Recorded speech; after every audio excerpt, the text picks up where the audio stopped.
Entonces, este sería el primer punto, ¿verdad? El concepto de patrimonio. El patrimonio de una empresa particular o colectiva está compuesto por los bienes, derechos y obligaciones que constituyen los medios económicos y financieros a través de los cuales ésta puede cumplir sus fines, ¿verdad? Los fines de la empresa, ¿verdad?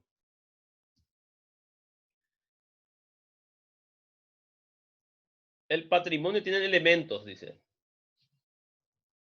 Los bienes, derechos y obligaciones que componen el patrimonio empresarial pueden diferir enormemente no solo por el tamaño de la empresa, sino también por la clase de actividad. Claro, no es lo mismo una empresa, un patrimonio de un banco, el patrimonio de una cooperativa, de una empresa agrícola, de una entidad sin fines de lucro, ¿verdad? Todo varía de acuerdo a las características y las actividades que realiza cada empresa, ¿verdad? Por ejemplo, en un banco el patrimonio más importante no va a ser, por ejemplo, los bienes del activo fijo, sino los créditos que tenga, ¿verdad? En una empresa agrícola, a lo mejor el patrimonio más grande o más importante sería las maquinarias o la cosecha o el campo, etcétera, ¿verdad? Entonces, no siempre es lo mismo, ¿verdad? Todo varía de acuerdo a la actividad y al tipo de empresa.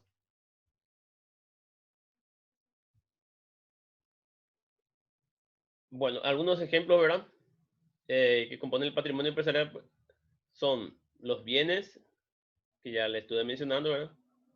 Eh, caja, banco, todo lo que está en nombre de la empresa, o sea, que es de propiedad de la empresa o de la persona, los derechos y las obligaciones, ¿verdad? Todo esto compone el patrimonio.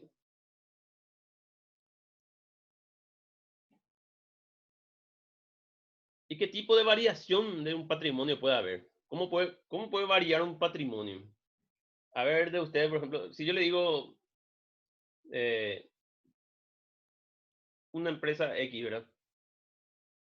Tiene un patrimonio total de 5.000 millones, ¿verdad? Que sería la diferencia ya, un patrimonio neto de 5.000 millones, ¿verdad? ¿Cómo puede variar? ¿Cómo está compuesto el patrimonio neto para empezar? Usted creo que ya habrán dado eso en alguna que otra clase, ¿verdad? De lo que es el patrimonio neto. No sé si en contabilidad 1, porque es de contabilidad 3, ¿verdad? En las otras materias o en los otros en años anteriores, no sé si dieron lo que es un patrimonio neto. ¿Saben el concepto de patrimonio neto?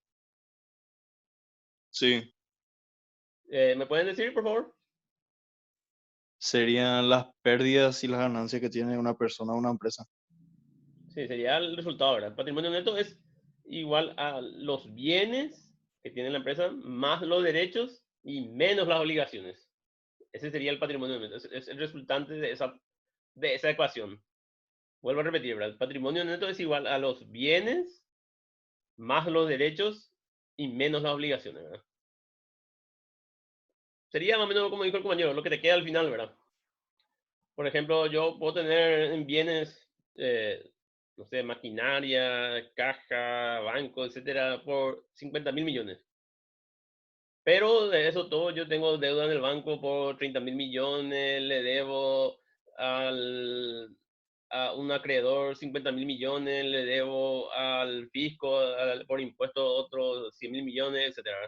Entonces, mi patrimonio en ese caso va a ser un patrimonio negativo, ¿verdad? Es decir, que tengo más obligaciones que bienes y derechos, ¿verdad? Por lo tanto, en ese caso, el patrimonio va a ser negativo, ¿verdad? Entonces, el patrimonio neto es los bienes más los derechos y menos las obligaciones, ¿verdad? Bueno, ¿y cómo puede variar un patrimonio en sí? No el patrimonio neto, o sea, los tipos de variación que puede tener un patrimonio. Y ahí tenemos en el Puede gráfico, variar, ¿cómo? puede variar yo creo que puede variar por ejemplo, si es que vende mucho, si es que pierde, así, ¿verdad? Sí, puede variar de eso. Porque el patrimonio, por ejemplo, si vende mucho, ¿verdad? Va a ingresar más caja, por decirlo. Vamos a suponer que todo en efectivo, ¿verdad? Alrededor de la unidad. También si están las paredes hay que hacerlo. Y esto No sé quién habló ahí, pero muy, muy despacio se le escucha, no entendí bien. Sydney, parece, no he visto bien quién habló, pero muy despacio se le escucha. Si puede volver a repetir lo que dijo.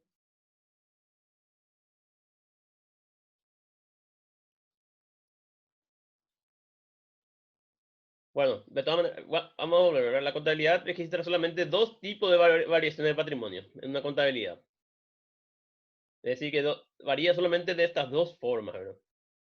Cuantitativa y cualitativa. ¿Qué entiende usted por cuantitativa?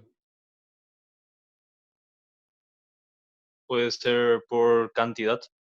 Exactamente, la cantidad es por valor, por monto, ¿verdad? Esto más adelante, cuando ya estén en los últimos años, cuando le toque dar ya su trabajo de investigación, etcétera, se le van a cuestionar a ustedes, o se va a hacer una pregunta a ustedes mismos, ¿verdad? ¿Qué tipo de investigación van a realizar, ¿verdad? ¿Cuantitativa o cualitativa? Entonces, cuantitativa se refiere a números, ¿verdad? Específicamente. Entonces, quiere decir que cuando decimos tipo de variación cuantitativa, quiere decir que es una variación en números, ¿verdad? Varía su patrimonio en números. Su patrimonio era 10 mil millones, varía si es menor, 9 mil millones, 8 mil millones, 7 mil, ¿verdad? Si es una variación mayor, si su patrimonio era 10 mil, varía 12 mil, 13 mil, 14 mil, ¿verdad? Eso se llama variación cuantitativa. ¿Y cualitativa qué puede ser? O sea, ¿qué entiende por cualitativa? Puede ser calidad. Es la conformación en sí del patrimonio, ¿verdad? Del grupo patrimonial, la cualidad de ese grupo, ¿verdad? Que nos hace que varíe en cantidad. Si su patrimonio, por ejemplo, era de 10 mil millones y estaba compuesto por activo 3 mil, pasivo 5 mil y patrimonio neto 2 mil, ¿verdad? Una variación cualitativa sería que varíe solamente el grupo de eso, ¿verdad? Que varíe, por ejemplo, el patrimonio neto sea 5 mil, el activo sea 4.000 y el pasivo 1.000, ¿verdad? O sea, hay una variación, pero no modifica la cantidad total del valor compuesto por ese patrimonio, ¿verdad? Es una variación del grupo nomás, prácticamente, ¿verdad? Como dijo el compañero, de la calidad, ¿verdad? No varía en cantidad de todo el patrimonio en sí.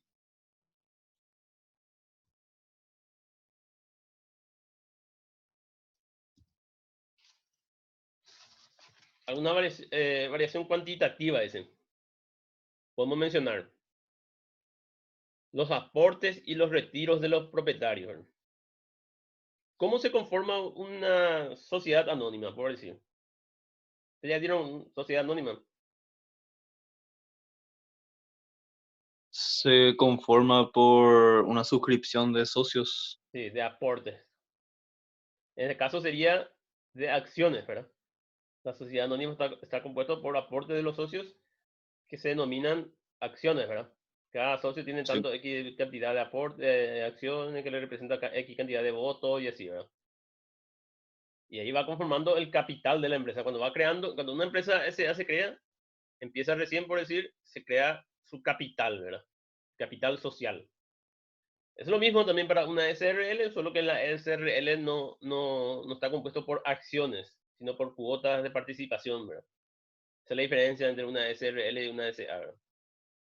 Y si es una empresa unipersonal, es un aporte del propietario, ¿verdad? Que ustedes tienen que entender siempre que por más que sea una empresa unipersonal, la empresa es uno y la persona física es otro, ¿verdad? O sea, por más que sea todo una sola empresa, una sola persona, ¿verdad? Siempre se tiene que hacer una diferenciación entre la empresa unipersonal y la persona física, ¿verdad?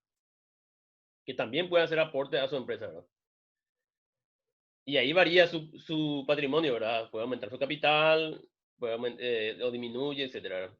Y también cómo varía en forma cuantitativa el capital. Justamente en lo que el capital, digo, el patrimonio, en lo que dijo un compañero, no recuerdo quién, o una compañera, con los resultados, ¿verdad? Con la ganancia del ejercicio. Ahí, por ejemplo, varía, si hay ganancia del ejercicio, varía el patrimonio para arriba, ¿verdad? Tiene un aumento, ¿verdad? Y si tuvo pérdida del ejercicio, disminuye, ¿verdad? De forma negativa, ¿verdad? Pero hace variar en forma numérica, por decir. Bueno. Seguimos.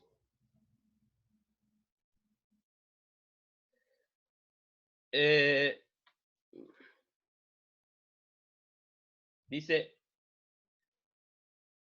el patrimonio, una variación cuantitativa puede ser la emisión de capital, dice, para patrimonio.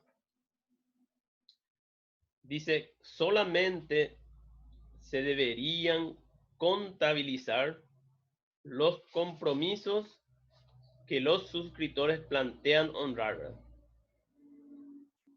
El capital no integrado deberá restarse del capital suscrito.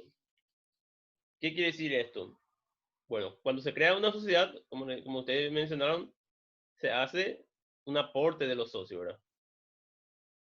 Toda sociedad se constituye por medio de una escritura pública, o sea que lo debe realizar un escribano, ¿verdad? Se hace la escritura pública, la constitución, etc. Se pone todos los datos que tenga que tener. Bueno, en la parte donde menciona el capital, ya ahí mismo se puede indicar, o sea, no que se puede, no se debe indicar cuánto es el monto de capital de esa sociedad o esa empresa. Por decir, se crea la empresa, González S.A., con domicilio y su capital social será de 10.000 millones, ¿verdad? Ahí en ese momento no es necesario integrar la totalidad de los 10.000 millones, ¿verdad? Sino que cada socio puede integrar 1.000 millones, otro socio 100 millones, otro socio 500 millones, etc. De acuerdo a cómo se empieza a integrar, ¿verdad? El capital. Si de una sociedad con capital inicial, por decir, de 10.000 millones, se integra solamente 3.000 millones, entonces hay una diferencia todavía de capital a integrar. Es un capital no integrado. A eso se refiere, ¿verdad? Por más, es que ya figura en su escritura, en su constitución, que su capital total es 10.000 millones. Pero hasta la fecha, por algún motivo, ¿verdad? Que no había todavía suficiente fondo, lo que sea, se integró solamente 2.000, por decirlo. Entonces hay una diferencia de 8.000 millones, que es el capital no integrado. Entonces, este 8.000 millones se tiene que restar al capital social para que quede lo que efectivamente se ha integrado, ¿verdad? Y a medida, eso inclusive queda expuesto en el balance. Yo le voy a mostrar cuando leemos la parte de ejercicio, le voy a mostrar los balances reales, ¿verdad? De empresas reales y cómo está expuesto el capital a integrar. Que, lo que hace es restar del capital social el monto, ¿verdad? Y le voy a explicar cómo se hace la integración de los capitales para alcanzar el capital que está en las escrituras. Acá, por lo general, en nuestro país, se da generalmente por el resultado del ejercicio, ¿verdad? Si se tiene un resultado de ganancia, entonces se decide capitalizar, ¿verdad? Y ahí va aumentando tu capital hasta llegar al monto por el cual estaba establecido en su escritura de constitución, ¿verdad? Y si uno quiere volver a aumentar, por ejemplo, si en la constitución de la sociedad figura 10.000 millones, ya se alcanzó la suscripción total de los 10.000 millones, para volver a integrar, a aumentar eso, se tiene que hacer de vuelta una escritura de modificación de los estatutos a través de vuelta de escribanía, se paga los honorarios escribanos, etcétera, se hace una asamblea ordinaria, puede ser extraordinaria también, y ahí se hace el aumento del capital. De 10.000 millones a lo mejor pasa a 20.000 y así, ¿verdad? Pero cuando todavía no está completamente integrado, esa diferencia del monto que falta para completar la integración se debe de restar del capital social y debe de estar expuesto en el balance. Como le dije, más adelante vamos a ver el balance y cómo queda expuesto un capital a integrar, o pendiente de integración, también le llama. También en una variación cuantitativa se tiene el anticipo para futura capitalización, le llama. Puede tener el concepto de anticipo y también puede tener el concepto de aporte a futura capitalización. Bueno, en el anterior se mencionaba que el patrimonio iba a aumentar su capital con los resultados del ejercicio. El resultado del ejercicio es lo que usted conoce, ¿verdad? La diferencia entre es la ganancia que se tuvo al cierre del ejercicio, ¿verdad? La diferencia entre el ingreso y los egresos, ¿verdad? Tenemos una diferencia ahí, ese es el resultado del ejercicio. Y eso es lo que se vuelve a capitalizar, por ejemplo, para aumentar el patrimonio, ¿verdad? O, sí, se vuelve a capitalizar, ¿verdad? Esa es la primera forma, ¿verdad? La siguiente forma es por medio del anticipo de los socios para futura capitalización, ¿verdad? Este es simple, ¿verdad? Tenemos una empresa X, ¿verdad? En el ejercicio, en el recurso de ejercicio, dice un socio, yo voy a ingresar un campo que tengo en la sociedad. Voy a transferir a la sociedad y para que aumente su capital, ¿verdad? Entonces lo que él hace es un anticipo a futura capitalización, ¿verdad? Y se le da, en su momento, cuando se dé ese instrumento se complete, ¿verdad? Por medio de la emisión de acciones, etcétera. Si es una sociedad anónima y si es una SRL, posterior a la asamblea, entonces ahí recién se integra en el patrimonio, ¿verdad? O puede ser un aporte en efectivo también, ¿verdad? No necesariamente tiene que ser un bien patrimonial, ¿verdad? Un bien activo fijo, etcétera. Puede ser dinero también. Actualmente en nuestro país está vigente, o bueno, estaba vigente hace rato, ¿verdad? Todas las reglamentaciones vigentes, las reglamentaciones relativas a la prevención del lavado de dinero, ¿verdad? Y ahí se deben de declarar, entre otros, todo lo referente a la sociedad, ¿verdad? Es decir, que en la actualidad prácticamente ya no existe lo que se configuraba anteriormente como una sociedad anónima, ¿verdad? Que no se sabe quiénes son los dueños. En la actualidad, prácticamente todas las empresas deben tener identificado quién es su beneficiario final, ¿verdad? Quién es el beneficiario final, se llama quién es el último dueño, por decirlo. Bueno, ¿y en qué momento se configura el aporte a futura capitalización? Cuando es aceptado por el órgano de la administración, ¿verdad? Por el órgano de control. Si es una sociedad anónima, el órgano de control sería el consejo de la junta directiva, ¿verdad? Que sería el presidente, el secretario, síndico, entre otros. También tiene que estar aceptado por el síndico. Si es una cooperativa, debe estar aceptado por el consejo de administración, ¿verdad? Si es una persona física, inclusive, ya independientemente, en los registros contables, una vez que queda reflejado, ya se considera como aceptado, ¿verdad? Porque no hay una asamblea que hacer, ni no hay un libro de reunión de directorio, ni nada, ¿verdad? Es una unipersonal, o sea, dependiendo de cada tipo de empresa, ¿verdad? Pero en términos referenciales dice que tiene que ser aceptado por el órgano máximo, por el órgano de administración, ¿verdad? ¿Alguna consulta hasta acá, por favor? Si algo no le está quedando muy claro, si necesitan mayor, que vaya un poquito más despacio o que le den más ejemplos, etcétera, no duden, por favor, o escriben ahí en el chat o activan su micrófono y continuamos así, ¿verdad? No hay problema, podemos pausar todas las veces que quieran, no hay límite de tiempo acá en esta aplicación Zoom que yo tengo, no se preocupen porque más de 40 minutos va a pasar sin problema, ¿no? No se va a cortar. Bueno, y De mi también... parte, ¿Cómo? de mi parte quería decir que se entiende todo. Ok, excelente. Bueno, siguiendo todavía con la variación cuantitativa, estamos todavía en la cuantitativa, ¿verdad? En la distribución de ganancias también se dan esta variación. En los casos de sociedad anónima, para que la distribución de ganancias sea preciso, requiere que sea aprobado por la Asamblea General, ¿verdad? Ustedes saben que toda sociedad anónima cada año tiene que hacer su asamblea, ¿verdad? En abril generalmente, bueno, ahora con el tema de la pandemia y todo, se estuvo prorrogando, etcétera.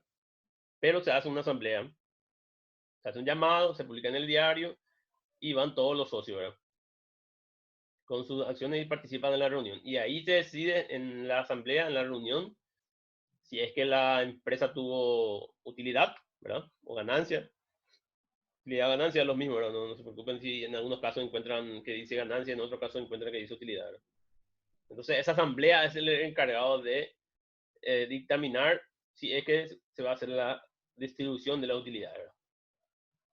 O la ganancia, ¿verdad? Si es una sociedad anónima, perdón, si es una SRL, la SRL no está obligada a hacer asamblea, pero sí hay veces que igual tienen una reunión, ¿verdad? Y ahí decide, ¿verdad? O simplemente que se queda reflejado en los libros contables, ¿verdad? Y más si es si es una empresa unipersonal, ¿verdad? Ya no es necesario hacer asamblea ni nada porque es una sola persona. Entonces en ese caso, con con el registro, con la imputación en los registros contables de esa cuenta de distribución de utilidades, ya se configura el hecho como como que el propietario sacó utilidad, ¿verdad? Esto es muy importante ahora mismo a partir de este año, teniendo en cuenta, ustedes más adelante lo van a estar dando, que está vigente un nuevo tipo de impuesto, ¿verdad? Que es el impuesto a la distribución de utilidades, el IDU. Ustedes como alumnos más especialmente lo que son de contabilidad, ¿verdad? Tienen que estar siempre en el día a día de todas las informaciones contables que se presentan, ¿verdad? Por más que estén en segundo año recién, entre comillas, digo recién, porque ya están en la mitad de carrera prácticamente, deben de tener siempre la mente abierta y el pensamiento de querer conocer más todos los aspectos tributarios. Si bien es cierto que en la actualidad el contador en sí no es solamente un simple liquidador de impuestos, ¿verdad? Si por lo menos eso no salimos de la facultad y no sabemos por lo menos eso, ya es muy poco, ¿verdad? Y como siempre les suelo decir, ¿verdad? Que la facultad en sí no te enseña todo, siempre también tiene que depender y partir de cada uno. Usted por iniciativa propia tiene que también de leer de vez en cuando una información, un aspecto tributario, impositivo, etcétera, ¿verdad? Por lo menos saber que hay nuevos impuestos vigentes y más o menos de qué se trata. Entonces, este punto de instrucción de ganancia para futuro ejercicio o futura materia, por ejemplo, va a ser muy importante cuando se configura, por ejemplo. Por ejemplo, en las cooperativas en sí no tienen ganancias, sino que tienen excedentes, le llaman, ¿verdad? Pero sería la finalidad en sí el mismo, ¿verdad? Y en este caso, se distribuye la totalidad de los excedentes entre sus socios, ¿verdad? Hace un cálculo proporcional de acuerdo a los aportes, de acuerdo a los préstamos, créditos, etcétera, uso, y se le acredita en sus cuentas, en su cuenta de ahorro, ¿verdad? Y así, ¿verdad? La única entidad que no puede hacer distribución de ganancias, o si lo hace en forma indebida, sería una entidad sin fines de lucro, ¿verdad? O ONG, ¿verdad? Porque la entidad sin fines de lucro, así como su nombre ya lo indica, la finalidad en sí no es de crear ganancia, ¿verdad? Puede ser que tenga ganancia, pero esa ganancia se tiene que usar para aumentar su capital, etcétera, o para realizar otras actividades, ¿verdad? Pero no se puede distribuir entre todos los socios de una entidad sin fines de lucro. Ya en ese caso ya pierde automáticamente la esencia de sí de la constitución de una entidad sin fines de lucro. También para los efectos de la Secretaría de Tributación, ya automáticamente se detecta que una ONG realiza esa actividad, realiza un recálculo, por decir, y lo configura como una evasión de impuestos, ¿verdad? Porque la destrucción de utilidades tiene como le dije, un impuesto nuevo, ¿verdad? Y así, entonces, la otra variación cuantitativa, como le dije, es a través de la distribución de ganancia, ¿verdad? Que se da en una institución cualquiera, ¿verdad? Menos la entidad sin fines de lucro. Bueno, el reconocimiento y la medición de una variación cuantitativa. Reconocimiento y medición. Reconocimiento estuvimos dando en la clase anterior, ¿verdad? Que sería en qué momento, prácticamente decir en qué momento se debe registrar, ¿verdad? O sí, en qué momento se debe registrar en los estados contables, ¿verdad? Con el balance, ¿verdad? O se debe hacer los asientos contables para que se incluya, ¿verdad? Bueno, y acá en este caso sería lo mismo, ¿verdad? Las variaciones cuantitativas deberían reconocerse y medirse aplicando las reglas que son coherentes empleadas para dar de baja, reconocer y medir los activos pasivos. Es decir, que una variación de este tipo se deben registrar cuando se conocen ya.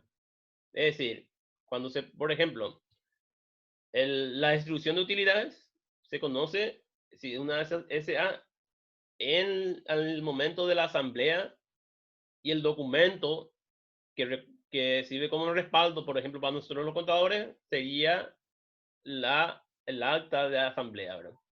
Ahí en el acta de asamblea están todos los datos ahí de que se trató, tema 1, tema 2, etcétera, y siempre cuando en una asamblea general ordinaria se tratan sí o sí el resultado del ejercicio y se indica qué se va a hacer del resultado, ¿verdad? Si es que tuvo ganancia, ¿verdad?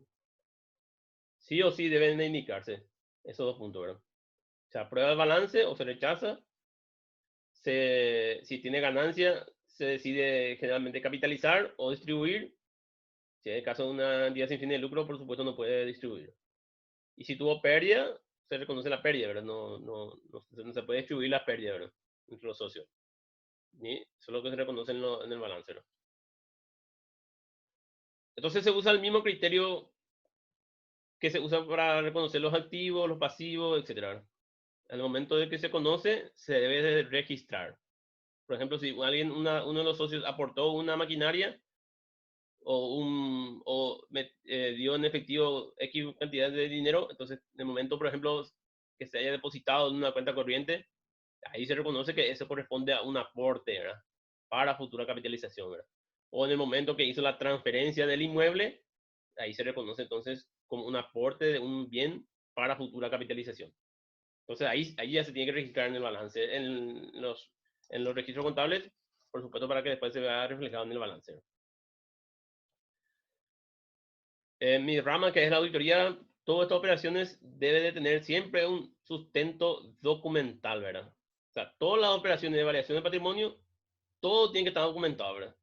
Nada puede hacerse en forma unilateral por parte del contador o por parte del propietario, sin tener siempre un documento de sustento legal, ¿verdad? Y que sea reconocido, ¿verdad? No, por ejemplo, una asamblea, si la asamblea terminó que se capitalizará las utilidades y después el administrador, por ejemplo, decidió de vuelta distribuir entre algunos, por decirlo. Entonces no es así, ¿verdad? Bueno, hasta ahí lo que es la variación de tipo cuantitativo, que como dijo el compañero, se refiere a la parte numérica en sí, la variación de los valores numéricos dentro de una empresa, ¿verdad? Bueno, después tenemos la variación del tipo cualitativa, ¿verdad? ¿Y qué tenemos aquí? Tenemos un concepto. ¿Alguien me puede leer, por favor, el concepto de la variación cualitativa?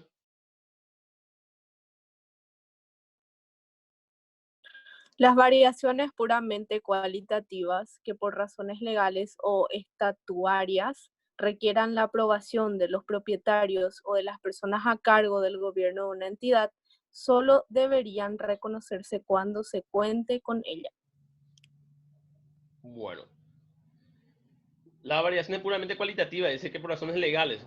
¿Cuál puede ser una variación cualitativa por razón legal? Por ejemplo, de nuestra utilidad, antes de hacer la distribución de utilidades, etcétera. Por ejemplo, de una SA. ¿Qué operación se tiene que hacer antes de que quede la ganancia final o la utilidad final?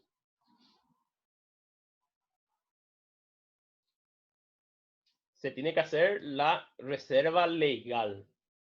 La reserva legal lo que hace es retener un porcentaje de nuestra utilidad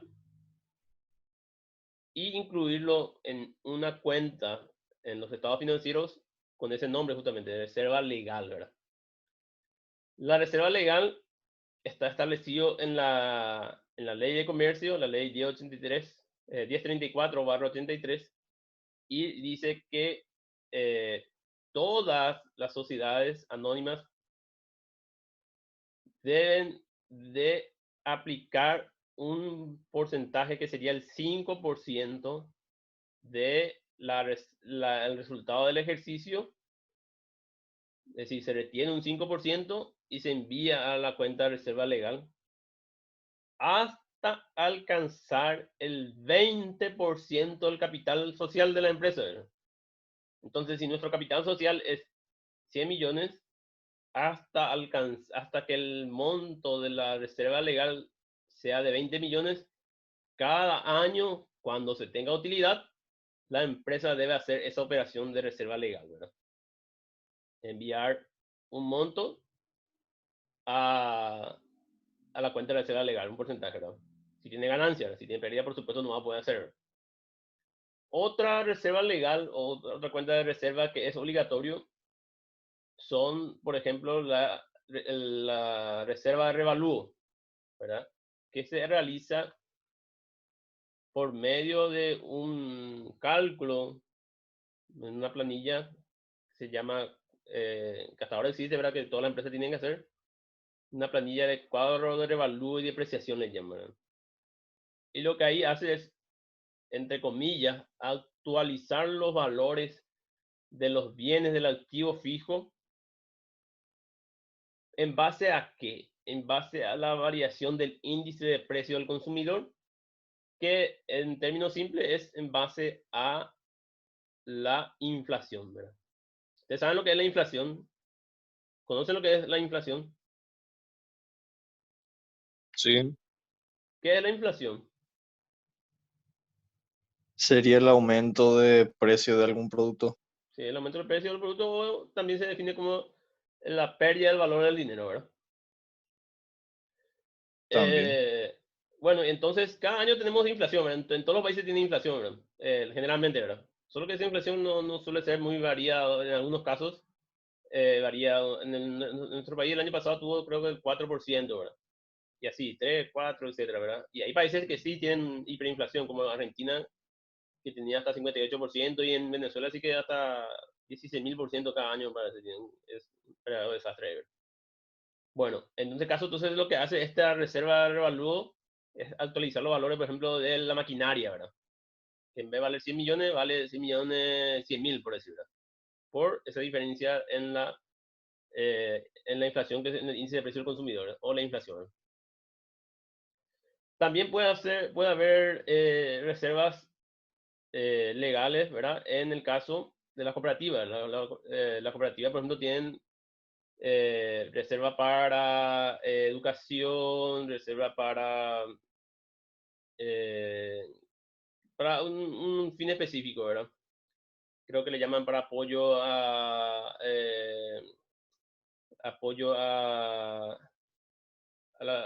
confederaciones de cooperativas, a federaciones, etcétera, ¿verdad? Entonces ellos también están obligados a retener una parte. Y si sería estatuario, sería, por ejemplo, si dentro de los estatutos, cuando se crea una empresa, se indica claramente, por decir que de la utilidad se va a retener, por decir, un 5% para una eventuales contingencias, por decir. Eso se le denomina reservas facultativas, ¿verdad? Que no es obligatorio, pero está establecido, no es obligatorio por ley, pero está establecido en su estatuto que creó esa empresa, que deberá hacer esa operación, ¿verdad? Entonces, esta es una variación es cualitativa, porque no es que disminuye su patrimonio total, sino que pasa de la cuenta ganancia, pasa a la cuenta reserva, ¿verdad? Y ambas cuentas están dentro de un mismo grupo, o sea, dentro del patrimonio, ¿verdad? Por lo tanto, no hay una pérdida patrimonial ni un aumento patrimonial, sino que es un cambio entre cuentas, por decirlo. Es una variación cualitativa nomás. No disminuye ahí el patrimonio ni tampoco aumenta. Eso es importante conocer, ¿verdad? Dice, para las conversiones efectuadas por el método, las variaciones cualitativas implican reclasificaciones, dice, ¿no? Es decir, es lo que se hace una reclasificar, ¿verdad? Reclasificar las cuentas por ejemplo, pasar de la cuenta de ganancia o de resultado a la cuenta reserva legal o reserva facultativa y así, ¿verdad?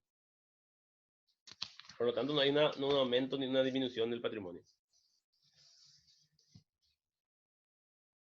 Bueno, seguimos. Dice ahí. Bueno, entre algunas de las variaciones cualitativas, podemos mencionar lo siguiente, dice. Afectación de ganancias a la constitución de reservas obligatorias o facultativas, que es el que les expliqué, ¿verdad? Si tenemos una ganancia del ejercicio, un resultado, entonces se afecta una parte y se envía a reservas obligatorias para lo que está establecido por la ley o facultativas para lo que está establecido en su estatuto, ¿verdad? O en la misma asamblea, ¿verdad? Por ejemplo, ahora que tenemos el caso de esta pandemia, a lo mejor si alguna empresa tuvo ganancia, ¿verdad? Al cierre del año, a lo mejor puede enviar un porcentaje de su ganancia para eventuales contingencias de catástrofe o otras enfermedades, por decir, ¿verdad? Entonces ellos para cada año envían un porcentaje a una cuenta especial para eso, ¿verdad? Entonces se afecta la ganancia de la cuenta de ganancia y va a la cuenta de reservas, ¿verdad? Legal, facultativa, etcétera. También dice que puede haber la desafectación de las reservas voluntarias de ganancia, ¿verdad? En este caso tenemos la reserva, por ejemplo, de facultativa, que es supongamos que es para construir, para la compra de un inmueble, por decir. Una reserva reserva facultativa, compra de inmuebles.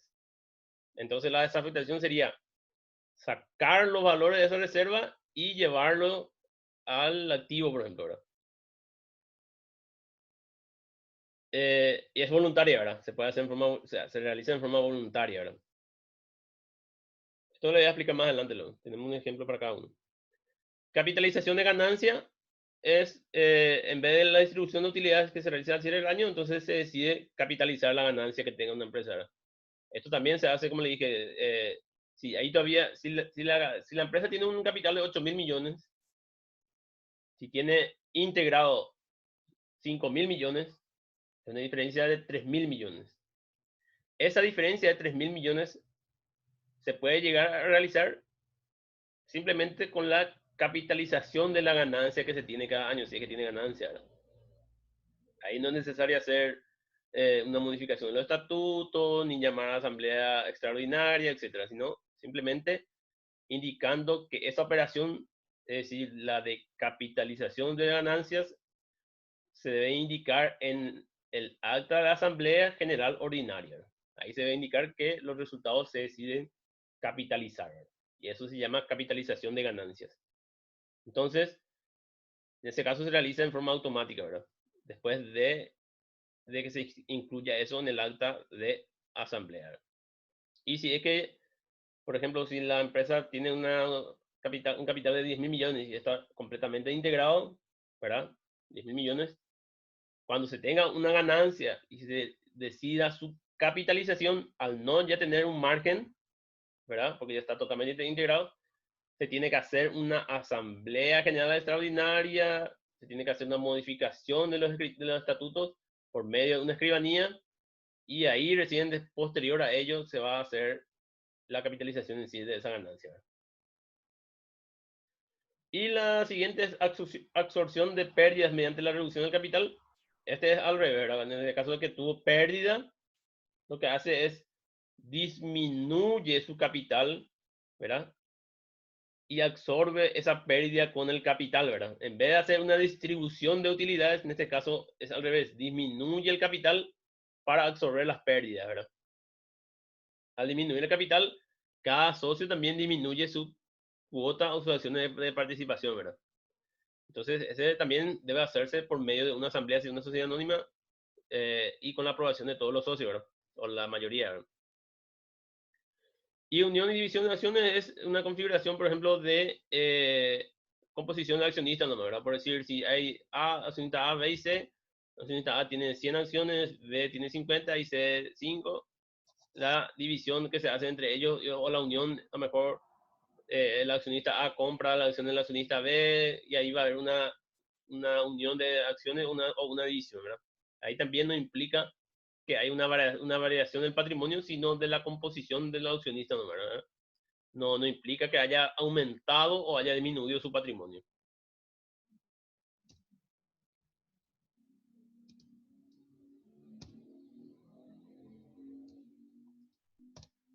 Reserva de ganancia. De la reserva de ganancia, este es el primero, ¿verdad? Afectación de ganancia, ¿verdad? Debe hacerse en cumplimiento de las disposiciones legales, ya le expliqué, ¿verdad? En el caso de la mayoría de las empresas que están regidas por la ley de comercio, deben hacer su reserva, la sociedad anónima, su reserva legal, ¿verdad? 5% del resultado del ejercicio. Si es cooperativa, la reserva que le exige el INCOT, ¿verdad? Reserva para aporte para federaciones, para confederaciones, para educación y así, ¿verdad? Estatuaria, lo que le dije es que está en su estatuto, o contractual también puede ser. Puede haber una reserva contractual, por ejemplo, si es un consorcio. ¿Conocen lo que es un consorcio? ¿Escucharon hablar de lo que es un consorcio? ¿Quién me puede decir lo que es un consorcio? Yo no escuché. Consorcio. ¿Conocen lo que es un consorcio? No. Un consorcio es una Una asociación, por asociación de decir, empresas. de 2 o 3 más empresas para el logro de un objetivo común.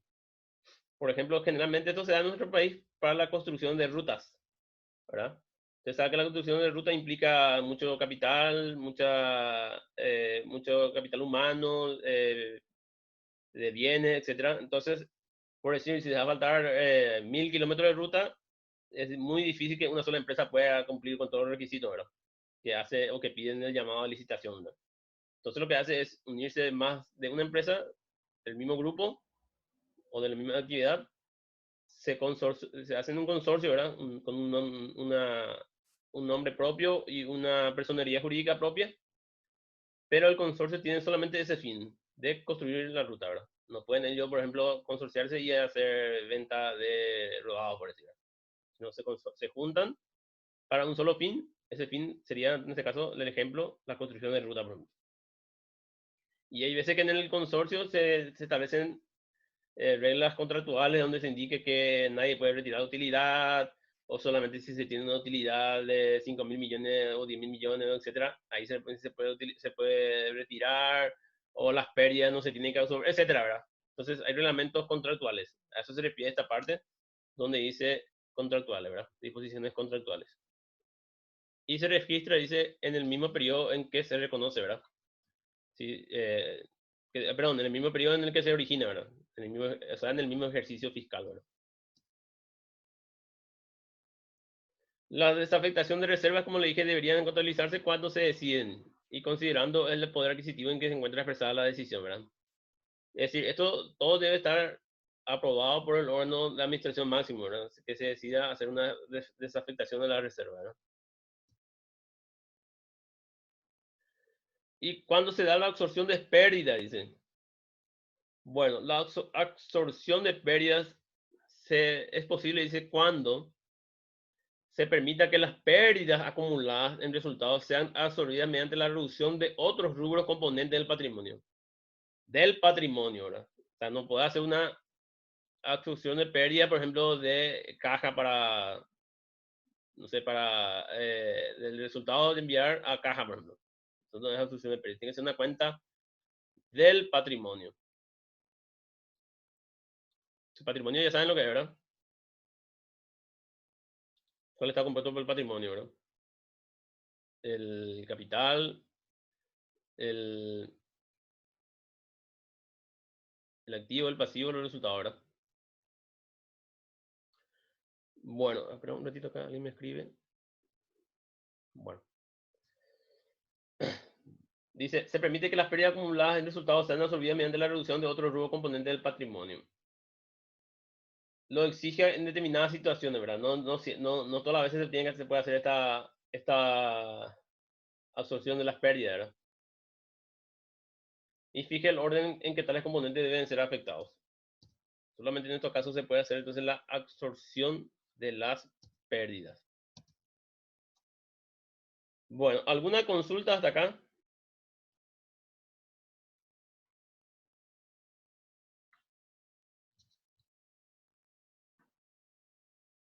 ¿Está todo claro? Ninguna consulta, profe. Bueno, como le dije, esta clase en sí es un poquito más teórico. la siguiente clase en sí vamos a hacer todo práctico del desarrollo de los cuadros o las planillas de elaboración de cuadro de evolución del patrimonio, ¿verdad? Les voy a mostrar dónde salen los datos y cómo se hace esa planilla. Y después vamos a hacer ejercicios de llenado del cuadro, ¿verdad? Bueno, ahora vamos a tomar una pequeña pausa.